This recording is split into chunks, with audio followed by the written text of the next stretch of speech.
तर मित्रांनो, मी महेश शर्माळे. तर चालू घडामोडीमध्ये आज आपण दिनांक 5 मार्च 2026च्या चालू घडामोडी बघणार आहे.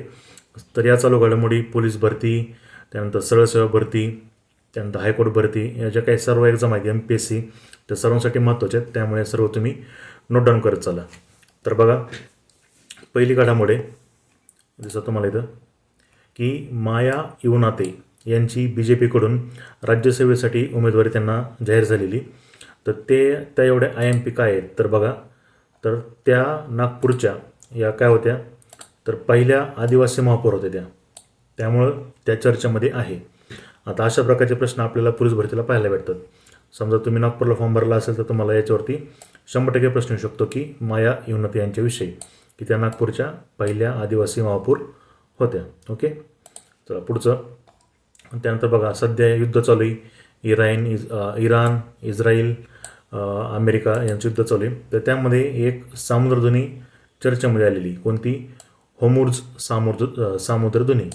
तर आपल्याला प्रश्न कसा येईल की होर्मुझ सामुद्रधुनी ही कोणत्या दोन आखातांना जोडते? तर पर्शियाचा आखात आणि ओमानच्या आखाताला ही सामुद्रधुनी जोडते.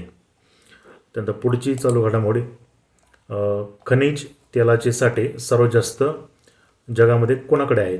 तर बघा, सर्वात जास्त खनिज साठे आहेत व्हेनेझुएला या देशाकडे. त्यानंतर 2 नंबरला येतो सौदी अरेबिया, त्यानंतर 3 नंबरला येतं इराण. मग याच्यावरून तुम्हाला अंदाज आला असेल की हे सगळं जे काही युद्ध चालले ते कशामुळे चालले. आता काही दिवसापूर्वी बघा, तुम्ही ऐकलं असेल की व्हेनेझुएलाचे जे काही राष्ट्रपती होते त्यांना डायरेक्ट आपल्या डोनाल्ड ट्रम्प यांनी काय केलं, किडनॅप केलं आणि स्वतःला व्हेनेझुएलाचा कार्यकारी राष्ट्रपती घोषित केलं. कारण का? कारण त्या देशाकडं पूर्ण जगातील जे काही खनिज तेलाचे साठे सर्वात जास्त त्या देशामध्ये आहेत. त्यानंतर सौदी अरेबिया, त्यानंतर 3 नंबरला येतं इराण. आता इराणवर हल्ला केला आहे, त्याच्यामागं कारणं भरपूर आहेत, परंतु त्याच्यामागं हे एक महत्त्वाचं कारण आहे की त्यांच्याकडे भरपूर खनिज तेल आहे.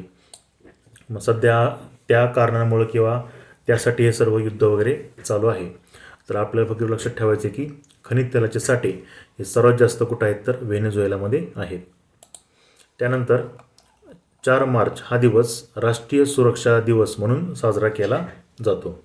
आता बऱ्याच जणांचा पोलीस भरतीचा पेपर बऱ्याच जणांचा 15 मार्चला आहे, काहींचा 14 मार्चला आहे. तर मार्च महिन्यामध्ये भरपूर पेपर आहेत. तर काय करायचं तुम्हाला, मार्च महिन्यामध्ये जेवढे काही आपले दिनविशेष आहेत सर्व दिनविशेष करायचे. कोणता विचारतील काही सांगता येत नाही.